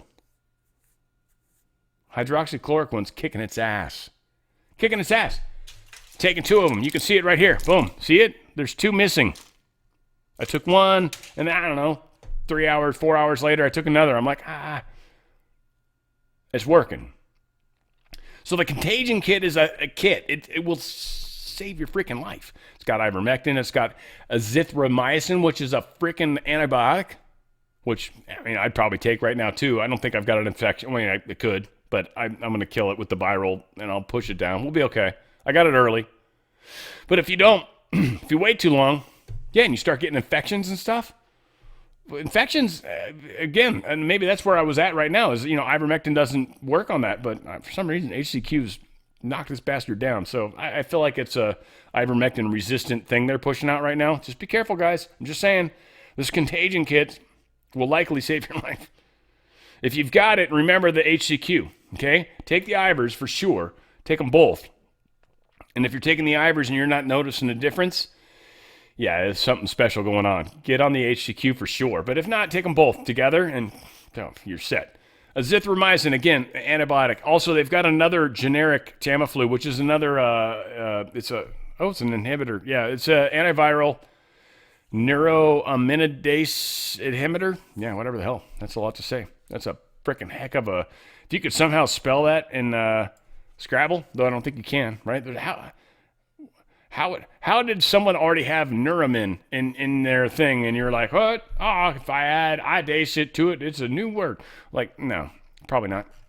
Whatever the case is, it's going to save your life. That's important. That's not what I meant to do. So that's something to keep in mind. So the ivermectin stuff, one, is very important. Again, I can't cold sore stuff it's weird. Some of the things that just have gone away that used to be there. And I'm wondering if it's just because I've been taking it. I'm going to stop for a little while at some point here in the near future and see, and just kind of hang tight and hang on to some pills. But I'm wondering how much stuff I've actually knocked out. Think about it. The ivermectin stuff's huge. So again, the ivermectin mebendazole, this is the parasite cleanse. It's 90 pills. $600 scares a lot of people, but frankly, here's the thing. $599.99, whatever. $600, 90 milligrams. Okay, or 90 pills, sorry. You got 25 milligrams of Ivers. You got also 250 of mebendazole. This stuff's incredible. Ivers, just by itself, $2.99. These are 18 milligram capsules included, 84 of them. Pretty cool price. So when you break down the numbers. And ivermectin cream, by the way, this is people that have had skin cancer, eczema, stuff like that. They're noticing huge results with the ivermectin cream. So for those of you, especially skin cancer, but also I think I've heard stories with people that have eczema and stuff like that. So any of you guys, do try it out. You got nothing really to lose. It's 1% ivermectin. I would actually recommend you do an internal, external, personally, but I'm not a doctor. Doctors actually prescribe this to you. It's not against the law in any weird way. You are literally prescribed this. So again, a lot of great ways to take care of yourself. I know I spent a long time on it, but it's super important to me. That's why I love these guys. The Wellness Company is doing something that I'm here to do, which is to help you guys stay alive and navigate the freaking landmine field that we're in right now. This will help with your health. This is one of the components. I love you guys. You don't have to. I mean, again, by any means, I'm not trying to talk you into stuff that you don't want or can't afford. Again, it's cool. Drink tea, there's barks, pine needle, I don't know, there's all sorts of shit you can do. This is an easy way, frankly, to be honest. If you got a little bit of cash, this is the easier way than going out and collecting pine. And by the way, local matters. Where those pine needles came from. If you got local pine needles, use those. If you're going to do that kind of nonsense, use local dandelion or whatever they're using. Use that. And you will actually notice a bigger difference than buying something, So again, there's ways to come at this, guys. If you're in a position in your life where oh my God, I can't do that, Dan, then there's a way available to you. There always is. Always. If you're looking for an easier way, like me, dude, I got the pills right here. Dude, I'm a busy guy like you. Or girl. I got time to go get pine bark and make a tea and do all this shit. I don't have time for that. Fuck. I got shit to do. Right here. TWC. The Wellness Company. TWC.health. TWC.health/OTF. OTF is the coupon code. TWC.health/OTF. TWC.health/OTF. Again, save your own self. I have tools available to me because I knew better. And because of that extra tool, this guy put me over there. I don't know why this didn't work. Notice how I changed up things a little bit today. This did. Okay? Make sure you know that. That's huge. 34 illegal immigrant truck drivers arrested in Oklahoma. We're getting more of these guys with the CDLs, the commercial driver's licenses. Brain's still doing it. 155 million vehicle owners are facing this weird $34 billion added cost. They're trying to pass some law. I like this. I mean, I'm not against this. And long story short, I don't know. This is a bunch of bullshit. But when your car, if you have a newer car, when you take it into the dealership, they need to plug it in, essentially, the computer. And they have to pay for that software. And that software is fucking expensive. Very expensive. I had a buddy that was like, what the shit? That's how much? Wow, for Mazda? Right? Like, that was whack when I had a Mazda. Great car, by the way. I love Mazda. I have a Lexus right now. Mazda is awesome. Lexus is super awesome too, but Mazda is a great brand. I had two different ones. I had a 3 and a 6. I love them both. Great car. Great car. Love Mazda. And I had friends that worked there, by the way. Spoiler alert, but I didn't work there myself. I tried to get a job at one point with Mazda, but anyway, I love them. Good car company. You get a lot for the money, I really think. I think they're one of the ones that are, anyway, that's beside the point. Repair shops, they have computer technology. That technology is expensive to get, and so it costs you money. It's an extra fee, and then there's also added fees that the manufacturers or even dealerships in some cases are actually adding. So they're trying to get around some of this bullshit because it's extra money that you get stuck paying, and it's just people trying to put their hands on the cookie jar. It's one of the things they're talking about with new cars that are going to be coming in the future is they're going to have subscription developed ideas. Like, there's no way I'm buying a subscription car unless you're discounting it significantly, and I know I'm not going to keep it long enough to lose out money on that, but otherwise, fuck no. No, I'll take the bullshit. What is the bullshit? What's the basic model? If that sucks, fuck you. I'm not buying your car. Like, we gotta vote with our wallets. Our wallets matter more than anything. Oh my God, they're trying to control us. Dude, fucking stop buying their shit. And you'll be fine. You have the power. You are not in a prison. You do not need somebody to help you. No, you don't. Fuck that. You got this. Stop fucking buying their shit. Stop buying those cars. I already got one of those cars. Fucking fine. Deal with it until you can get out of that car. I don't fucking care. There's no excuses. There's no reason. Like, if you want to be there, be there. I'm gonna celebrate it with you. Be like, fist bump. Yeah, I'm getting ripped off in the butthole every day, and I'll be like, fist bump. Ah, it's awesome. I hope your butthole's happy. And that's it. Like, I don't care. You go, person. Right? I mean, I'm just saying. Typhoon Kalmaiki. Its death toll hit 114 in the Philippines. I feel bad. I always got to bring up Philippine stories. I trashed all their shit. My girlfriend's an engineer, by the way, from education. So trust me, these types of stories always haunt her. Like, so you guys are engineers. You should notice how everything was leveled. Leveled. Yeah, no, that's just death everywhere. Yeah, you guys did awesome. Engineering. I'm not that big a dick, but yeah, I hint in that dick direction sometimes. I'll wait until it's not fresh wounds. Like, today is not going to be the day I bring this up. Next week, maybe.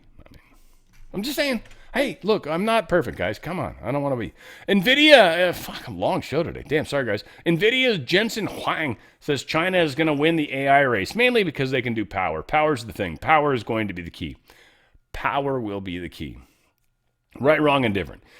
I think we got some technologies that China is like not aware of, and so they're working at old school technologies. And I think we've got technologies that will affect this.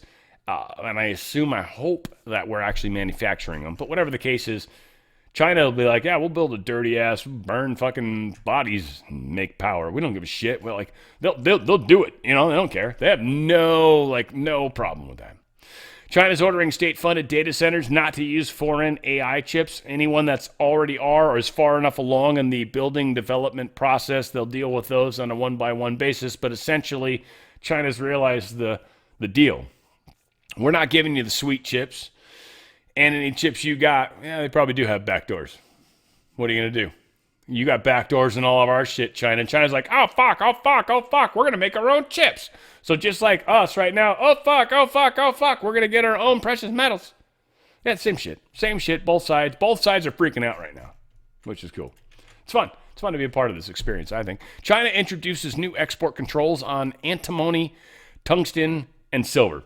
I don't think silver matters to us. We've got silver mines and shit. Tungsten, I don't know.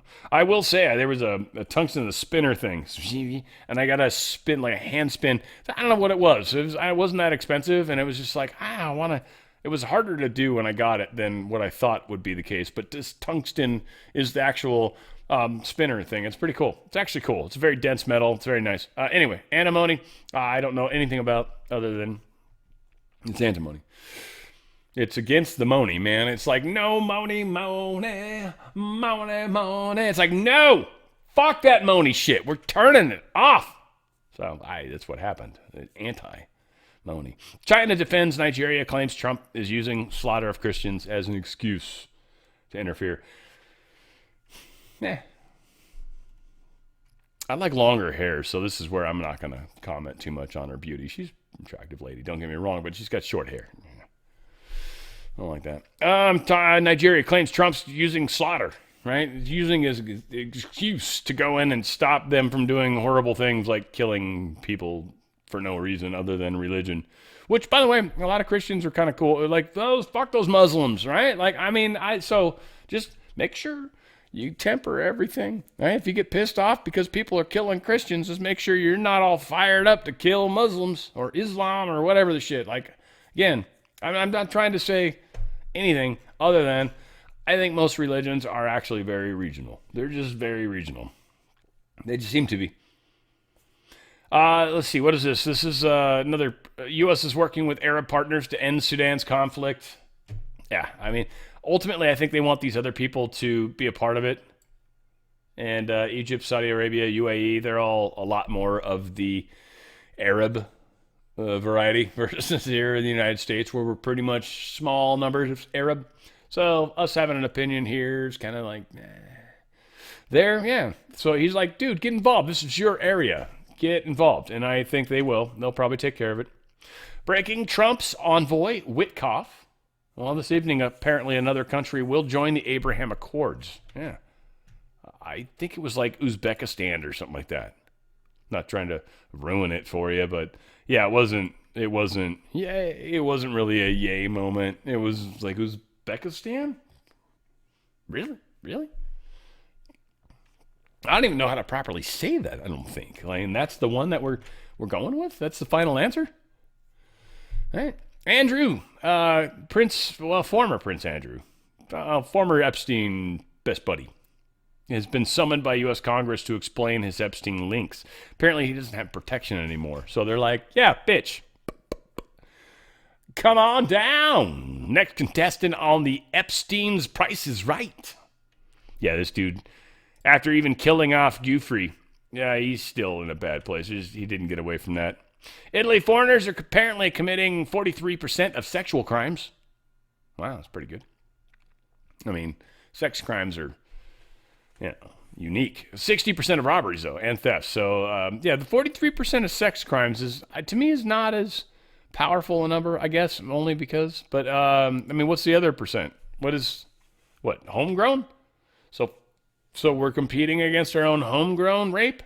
57% of sexual crimes are actually homegrown? I mean, is this what we're going to be like, yeah, we shouldn't have anybody coming in here? It's like, well, you guys are pretty solid on the rape all by yourself, really. So I don't know if that's a statistic we want to sell, but the 60% of robberies, you got me there. Yeah. You had me at hello.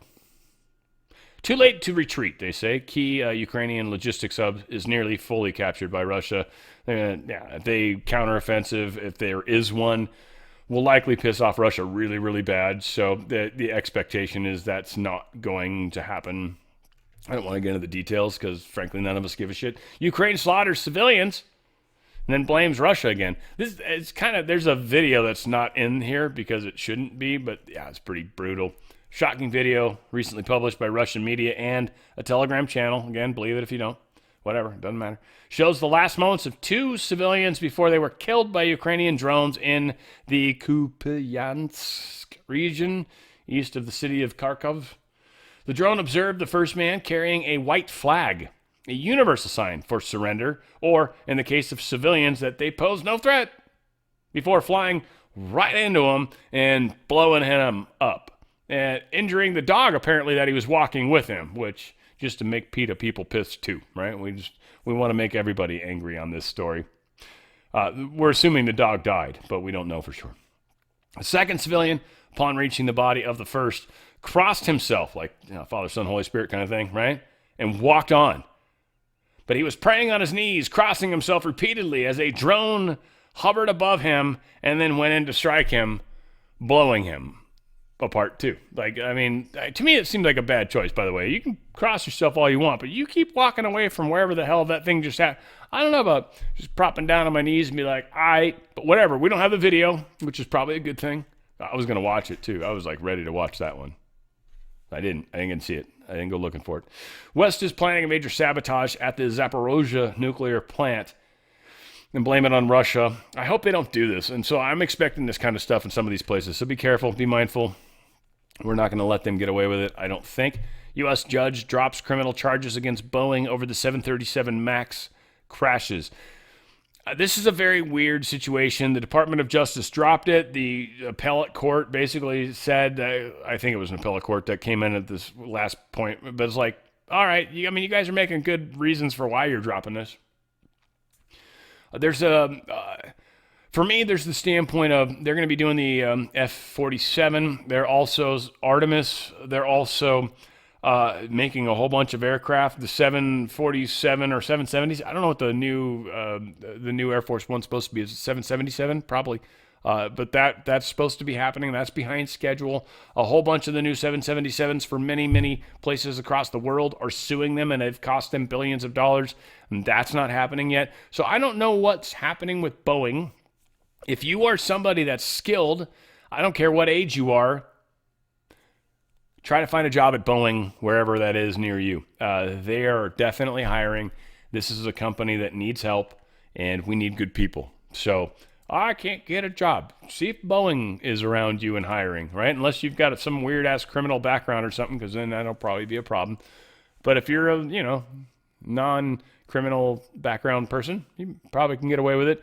Make sure you can pass a drug test. That would be all I could say, and that would probably count marijuana for you guys out there. That are like, it's legal. It might matter, so just be careful. It's up to you. Biden appointed D.C. judge orders White House to provide sign language interpreters for press briefings.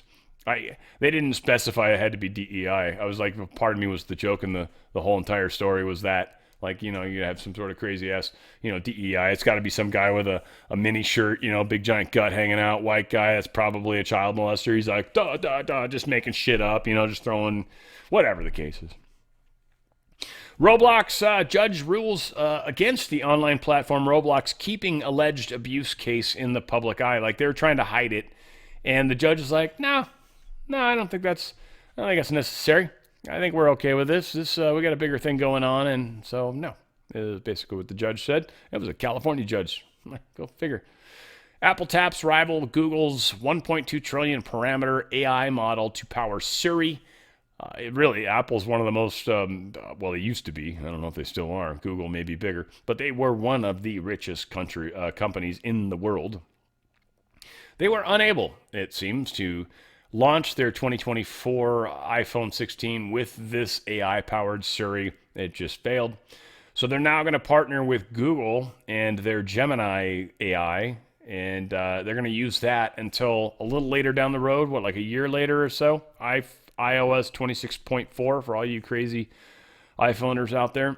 That's the one that's supposedly going to have their version, which is only a trillion parameter model. 1.2 trillion in Google, but you guys are just a trillion. Dude, a trillion parameters, that's like all the different like crazy shit you can ask it to do. Like, I don't know, trillion different things. That's pretty good. I don't know, trillion two? Well, that's pretty good, even more, but I mean, shit, I don't even know what a trillion is. Frankly, that's a lot of options. I'm just saying. Paris prosecutors investigate TikTok over youth suicide content.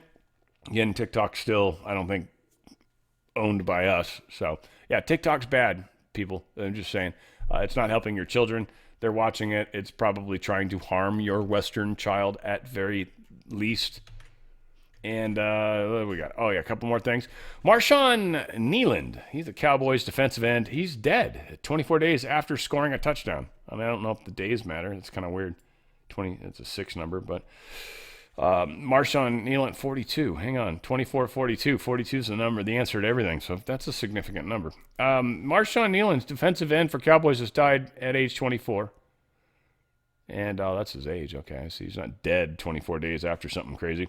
All 17 snaps, though. Look at that. Look at all the shit that's in the story. So anyway, I don't know. This guy was sacrificed or something. I don't know. I mean, I'm being totally crazy here. I get you. But Marshawn Nealand, 94. This guy, I guess.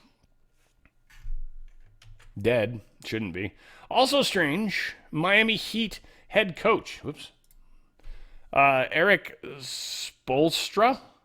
I don't know what I'm saying. His house just burned down. Terry Rozier, the NBA player, just busted by the FBI for shaving points. Plays for the Miami Heat. Miami Heat's head coach. His house totally burns down. Burns down, hard burns down. It's not like it just sort of burned down. There's nothing left. Except this underground, which looks like a jacuzzi or something. I don't know what this is here. I was tripping on that. It looks like it's a jacuzzi? 2 jacuzzis? I don't know. It's strange. But yeah, it burned everything. Except the steel framing. Burned everything. Wow. That is insanity, they would say. And this is just a beautiful story to end, and then we'll, of course, close. We got a great Law of One show coming up here in just under 2 hours. And this is a really long show today. Sorry, guys, but whatever the case is. This is a beautiful story.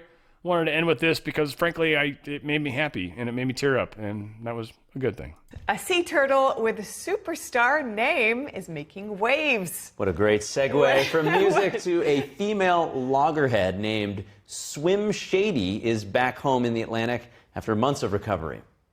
She was rescued back in August and treated at the Loggerhead Marine Life Center in Juno Beach after a boat strike left her badly hurt. After surgery, though, and antibiotics, and a lot of TLC, the center's team helped her take those final flipper steps toward the surf.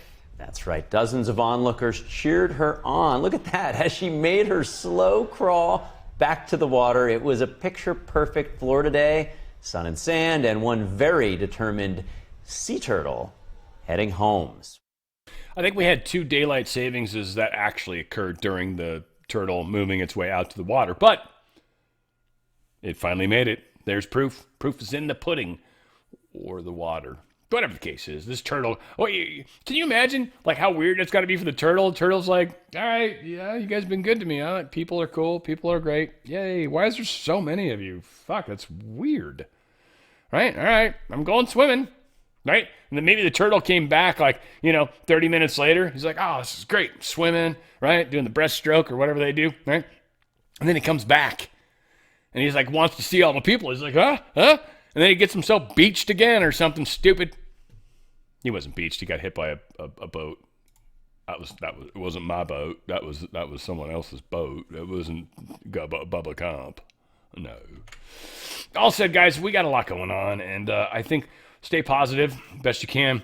And really, it's your ripples. It's your ripples. My ripples suck. Your ripples are amazing. We need your ripples. We need your guys' ripples to help, whatever your thing is. But try to move us forward, Try not to get too lost in some of the bullshit. Get off into the direction that we all need to go, because we've got major things happening and possible major changes coming. And we need to get people kind of, talking in the right direction about the right problems rather than the narrative that the deep state seems to still be able to push. It's trippy. All said, we're doing this together. And I love you guys, and that's why we're able to do this. We're going to go, where we go one, we do this. Where we go one, we go all. Can't remember my own slogan that I've been saying for 7 years or whatever the hell. Yeah, where we go one, we go all. All of us are doing this together. All of us, right? I might not talk to you, per se, but we're doing this together. We're together, guys. Where we go one, we go all. It's on the Fringe with Dan RadioStyle.